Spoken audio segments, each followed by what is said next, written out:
Primera carta a los Tesalonicenses, capítulo 1, comentario de William MacDonald.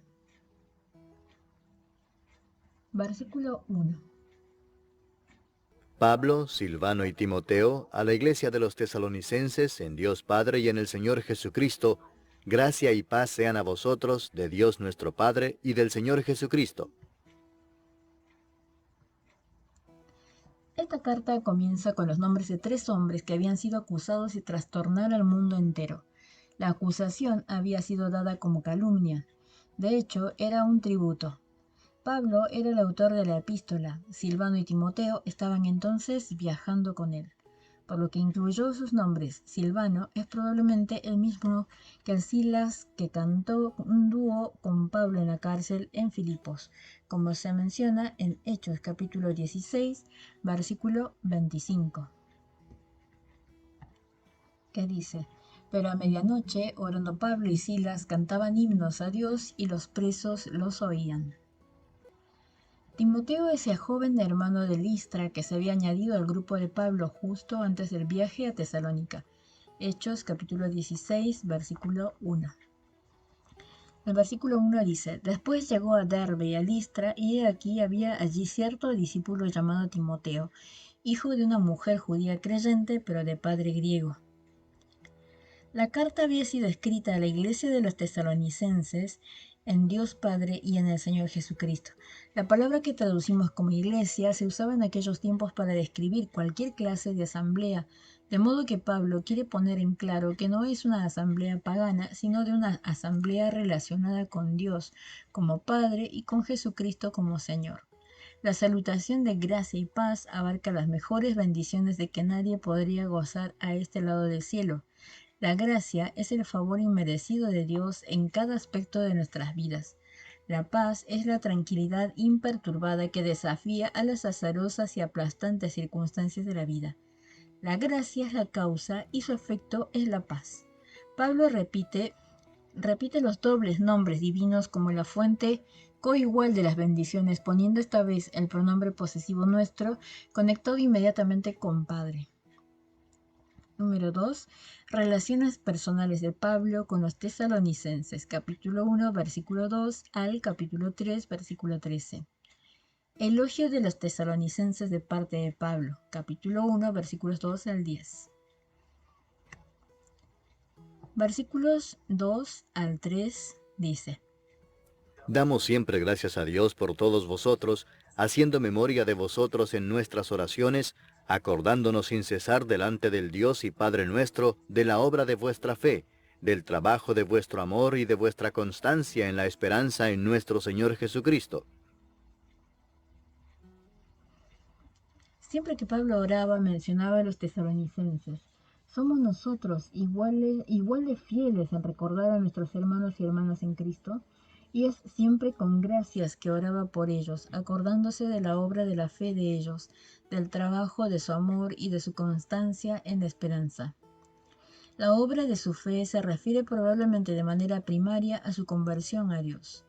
Esta descripción de fe como una obra nos recuerda una ocasión en que algunos preguntaron a Jesús qué debemos hacer para poner en práctica las obras de Dios.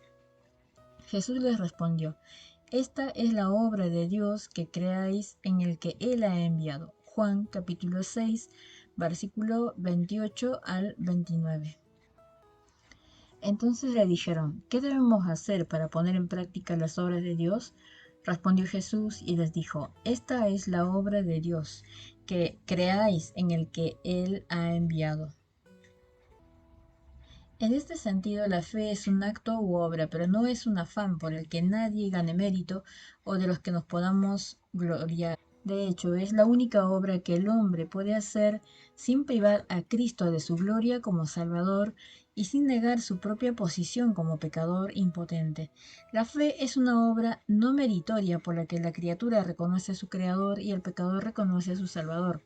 La expresión obra de fe incluye también la vida de fe que sigue a la conversión. Además de su obra de fe, Pablo recordaba su trabajo de amor. Esto se refiere a su servicio por Dios motivado por amor al Señor Jesús. El cristianismo no es una vida que soportar por causa del deber, sino una persona a la que servir por causa del amor. Ser su esclavo es una libertad perfecta y el amor a él hace de la rutina un gozo divino. En comparación con el amor, el motivo del beneficio es una inducción baja, indigna. El amor hacia Cristo induce a un servicio que el dinero nunca podría inspirar. Los tesalonicenses eran un ejemplo vivo de este hecho. Finalmente, Pablo daba gracias a Dios por la constancia en la esperanza que ellos evidenciaban. Esto habla de su firme espera de Jesús. Habían estado sufriendo persecución como resultado de su valiente toma de posición por Cristo, pero no habían aparecido grietas en lo que Phillips llama su firme y recio aguante. El lugar de recuerdo que queda indicado por la frase delante del Dios y Padre nuestro.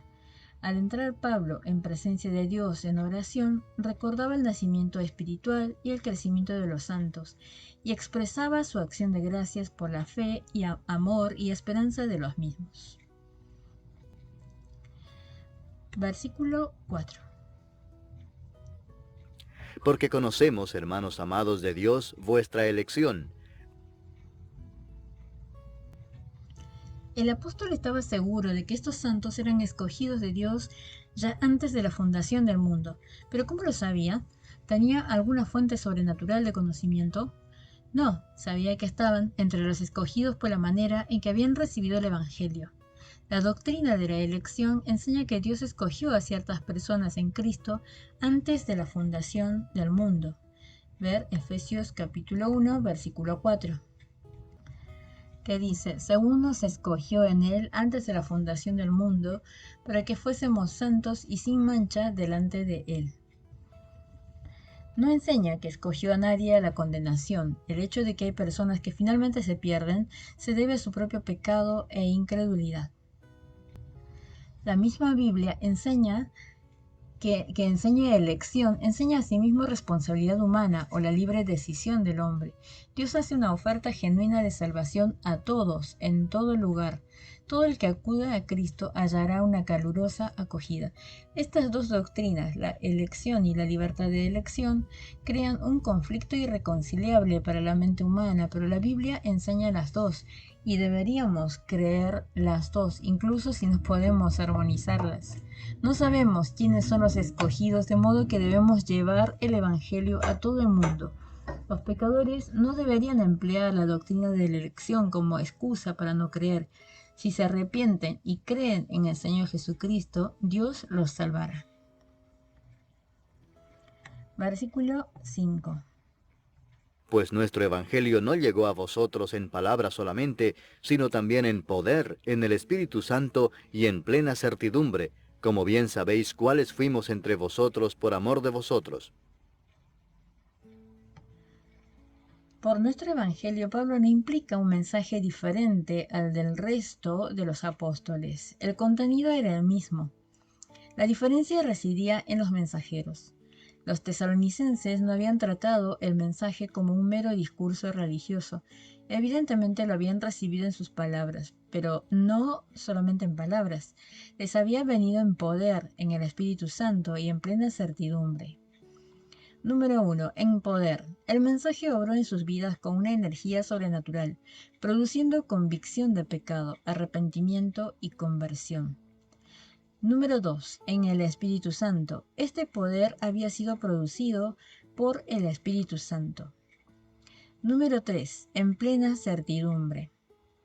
Pablo predicó con gran confianza en el mensaje. Los tesalonicenses lo aceptaron con plena certidumbre como la palabra de Dios. El resultado de sus vidas fue una plena certidumbre de fe. Pablo les recuerda ahora su propia conducta mientras estaba con ellos.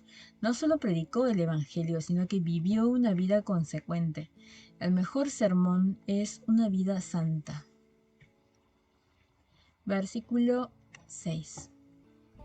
Y vosotros vinisteis a ser imitadores de nosotros y del Señor, recibiendo la palabra en medio de gran tribulación, con gozo del Espíritu Santo. Así Pablo podía decir, vinisteis a ser imitadores nuestros y del Señor. Uno habría esperado que dijese del Señor y de nosotros, mencionando al Señor en primer lugar, pero aquí está dando el orden de su experiencia. Su primera introducción al Señor Jesús fue en la vida del apóstol. Es algo para hacernos pensar que se supone que los que nos rodean deben poder ver a Cristo en nosotros. Deberíamos poder decir con Pablo: sed imitadores de mí, así como yo de Cristo. Primera de Corintios, capítulo 11, versículo 1. Observemos que habían recibido la palabra en medio de gran tribulación, con gozo. Así era como habían imitado al Señor y a los apóstoles. Externamente había tribulación, internamente había gozo. Una insólita combinación. Para el hombre del mundo es imposible experimentar gozo y aflicción a la vez. Para él, la tristeza es lo opuesto al gozo. El cristiano tiene un gozo del Espíritu Santo, independiente de las circunstancias. Para él, lo opuesto al gozo es el pecado. La tribulación que soportaron fue la persecución que siguió a su conversión. Versículo 7. De tal manera que habéis sido ejemplo a todos los de Macedonia y de Acaya que han creído. Los tesalonicenses vinieron a ser cristianos modélicos. Primero, su ejemplo de gozo en medio de la persecución fue un ejemplo para los creyentes en Macedonia y Acaya, es decir, a todos los cristianos en Grecia. Versículo 8.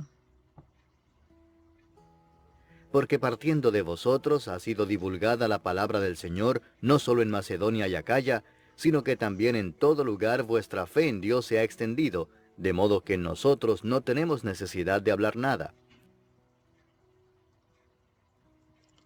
Pero el testimonio de ellos no se detuvo allí. Se volvieron cristianos reproductores, como ondas en un estanque. La palabra del Señor fue divulgada en círculos cada vez más amplios, primero en Macedonia y Acaya, y luego en todo lugar. Pronto las nuevas de su fe para con Dios se había extendido tanto que Pablo ni tuvo que hablar acerca de ella, la gente ya la conocía. No estamos puestos como estación de término de nuestras bendiciones, sino como canales a través de los que puedan fluir a otros.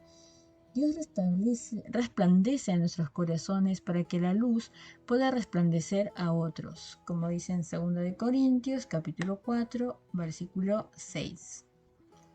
Porque Dios, que mandó que de las tinieblas resplandeciese la luz, es el que resplandeció en nuestros corazones para iluminación del conocimiento de la gloria de Dios en la faz de Jesucristo.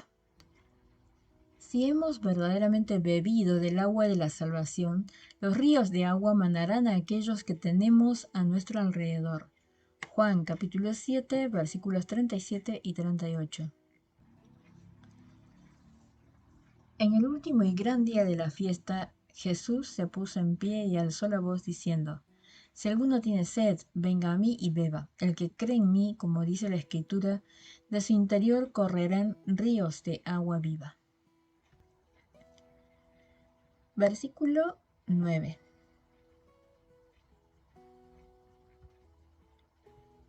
Porque ellos mismos cuentan de nosotros la manera en que nos recibisteis y cómo os convertisteis de los ídolos a Dios para servir al Dios vivo y verdadero. Era tema de conversación generalizada que cuando el apóstol y sus compañeros fueron a Tesalónica, recibieron una regia acogida. También llegó a ser de dominio público, de manera que había existido una sorprendente transformación en las vidas de muchas personas. Se habían convertido a Dios abandonando los ídolos paganos y habían dado su voluntad a Dios como esclavos. Observemos que se habían convertido a Dios abandonando los ídolos, no de los ídolos a Dios. No era tanto que se cansasen de los ídolos y decidieran dar una oportunidad a Dios, no, sino que se volvieron a Dios y descubrieron que los satisfacía tanto que dejaron sus ídolos. Es aquella mirada que a Pedro derritió, es aquel rostro que Esteban contempló, es aquel corazón que con María lloró, lo único que de los ídolos nos apartó. Ora Rowan. Nunca perdamos de vista el sentimiento de entusiasmo y de maravilla implícito en este relato. Dos hombres van a una ciudad pagana con la palabra del Señor, predican el Evangelio en el poder del Espíritu. Tiene lugar el milagro de la regeneración. Hombres y mujeres quedan arrebatados por el Salvador y abandonan sus ídolos. A continuación tenemos una asamblea local de creyentes que alaban a Dios, que viven vidas de santidad, que soportan valientes la persecución y que ganan a otros para Cristo. Verdaderamente el servicio del Señor es la principal de las vocaciones.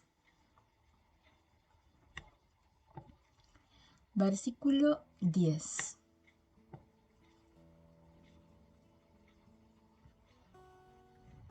Y esperar de los cielos a su Hijo, al cual resucitó de los muertos, a Jesús, quien nos libra de la ira venidera. No solo estaban los tesalonicenses sirviendo al Dios vivo y verdadero, en contraste con ídolos sin vida y falsos, sino que estaban esperando al Señor Jesús. Observemos los detalles de su expectativa. 1. La persona, su Hijo. 2. El lugar, del cielo. 3. La prenda, al cual resucitó de los muertos. 4. El precioso nombre, Jesús. 5. La perspectiva, que nos libra de la ira venidera. Así tenemos en los versículos 9 y 10 los tres aspectos de la experiencia de los tesalonicenses. Volverse, comparar con la obra de la fe, versículo 3. Servir, comparar con el trabajo de amor, versículo 3. Esperar, comparar con la constancia en la esperanza, versículo 3. Harding-Wood los analiza de la siguiente manera: siguiendo, contemplando a Dios; sirviendo, mirando los campos; esperando, puestos los ojos en Jesús.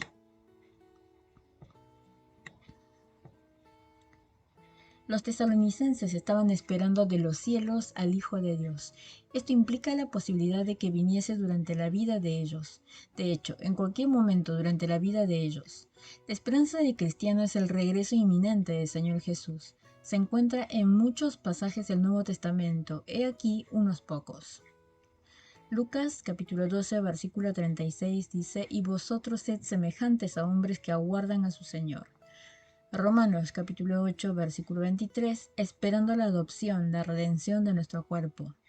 1 Corintios capítulo 11 versículo 26, porque todas las veces que comáis este pan y bebáis esta copa, la muerte del Señor estáis proclamando hasta que Él venga. 2 Corintios capítulo 5 versículo 2, porque también gemimos en esta morada, deseando ser revestidos de aquella nuestra habitación celestial. Gálatas capítulo 5 versículo 5, pues nosotros por el Espíritu aguardamos a base de la fe la esperanza de la justicia. Filipenses capítulo 3 versículo 20, ansiosamente esperamos a un Salvador, el Señor Jesucristo. Tito capítulo 2 versículo 13, aguardando la esperanza bienaventurada y la manifestación gloriosa de nuestro gran Dios y Salvador Jesucristo. Hebreos capítulo 9 versículo 28, aparecerá por segunda vez, sin relación con el pecado, a los que le esperan ansiosamente para salvación. Santiago capítulo 5 versículo 7 al 9, por tanto, hermanos, tened paciencia hasta la venida del Señor. La venida del Señor está cerca, el juez está ya a la puerta. Primera de Pedro capítulo 4 versículo 7, mas el fin de todas las cosas se acerca. Primera de Juan capítulo 3 versículo 3, y todo aquel que tiene esta esperanza puesta en él se purifica a sí mismo, así como él es puro. Judas 21, aguardando con anhelo la misericordia de nuestro Señor Jesucristo para vida eterna. Apocalipsis capítulo 3 versículo 11, vengo enseguida. Capítulo 22 versículo 7, he aquí vengo pronto. Capítulo 22, versículo 12, mira que yo vengo pronto. Capítulo 22, versículo 20, ciertamente vengo en breve. Amén. Sí, ven, Señor Jesús. El cristiano sabe que puede que deba pasar por la muerte, pero también que el Señor puede venir en cualquier momento y que así entraría en el cielo sin morir.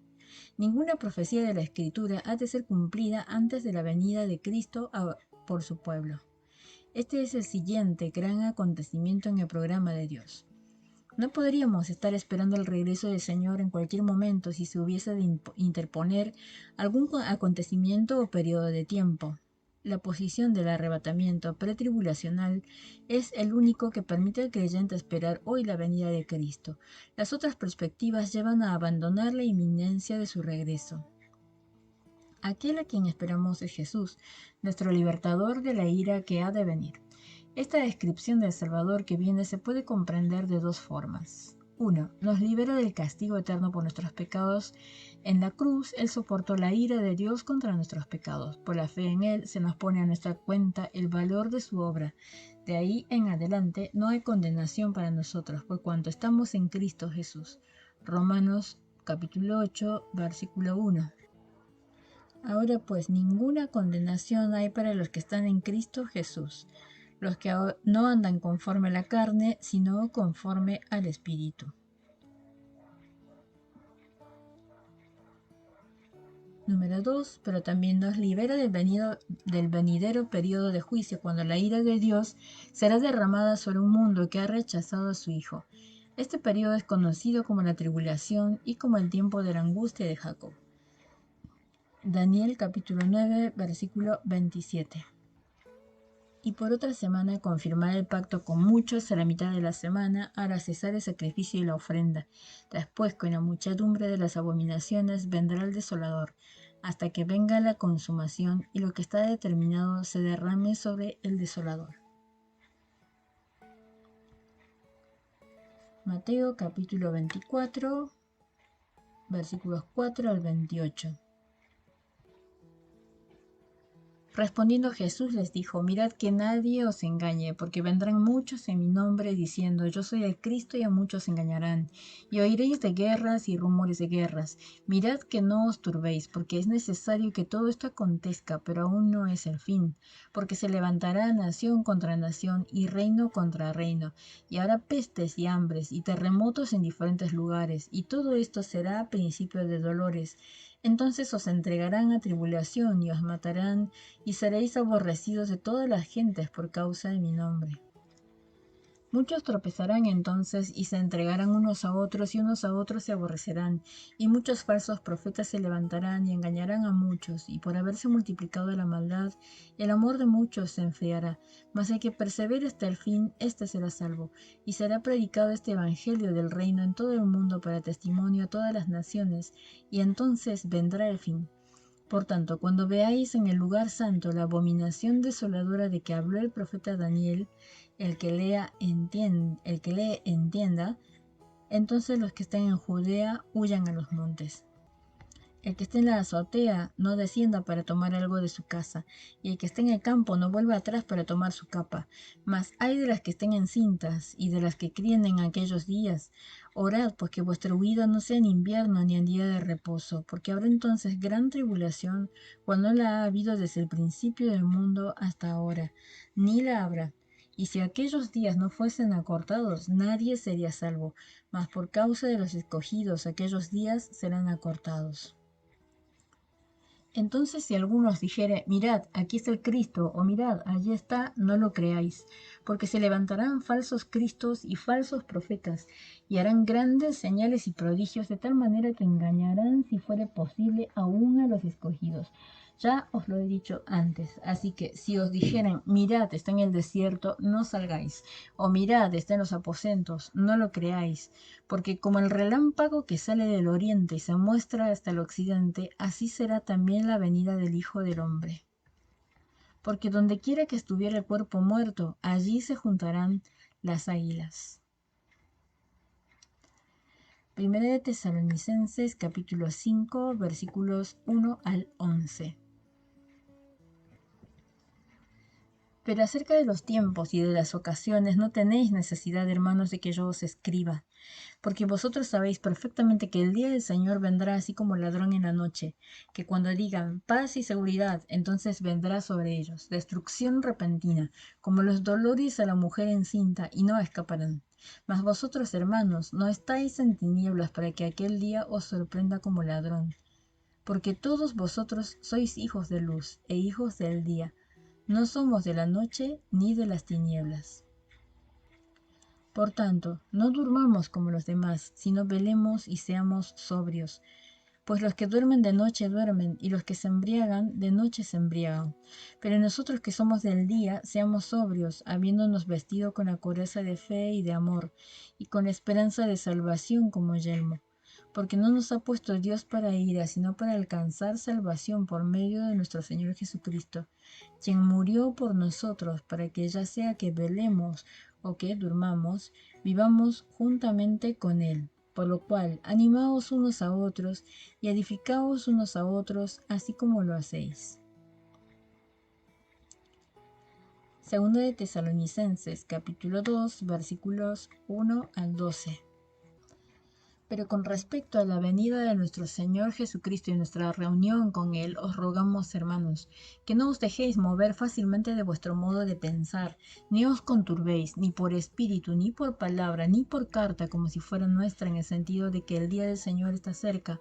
Nadie os engaña en ninguna manera, porque no vendrá sin que antes venga la apostasía y se manifieste el hombre de pecado, el hijo de perdición, el cual se opone y se levanta contra todo lo que se llama Dios o es objeto de culto, tanto que se sienta en el templo de Dios como Dios, haciéndose pasar por Dios. ¿No os acordáis que cuando yo estaba todavía con vosotros os decía esto? Y ahora vosotros sabéis lo que lo detiene, a fin de que a su debido tiempo se manifieste, porque ya está en acción el misterio de la iniquidad, solo que hay quien al presente lo detiene, hasta que él a su vez sea quitado de en medio. Y entonces se manifestará aquel inicuo, a quien el Señor matará con el espíritu de su boca, y destruirá con el resplandor de su venida. Inicuo cuyo advenimiento es por obra de Satanás, con gran poder y señales y prodigios mentirosos, y con todo engaño de iniquidad para los que se pierden, por cuanto no recibieron el amor de la verdad para ser salvos. Por esto, Dios les envía un poder engañoso para que crean la mentira, a fin de que sean condenados todos los que no creyeron a la verdad, sino que se complacieron en la injusticia. Y Apocalipsis capítulo 6, versículo 1 al capítulo 19, versículo 10, también habla de este tema. Hemos llegado al final del capítulo 1 de la primera carta a los tesalonicenses. Comentario de William MacDonald.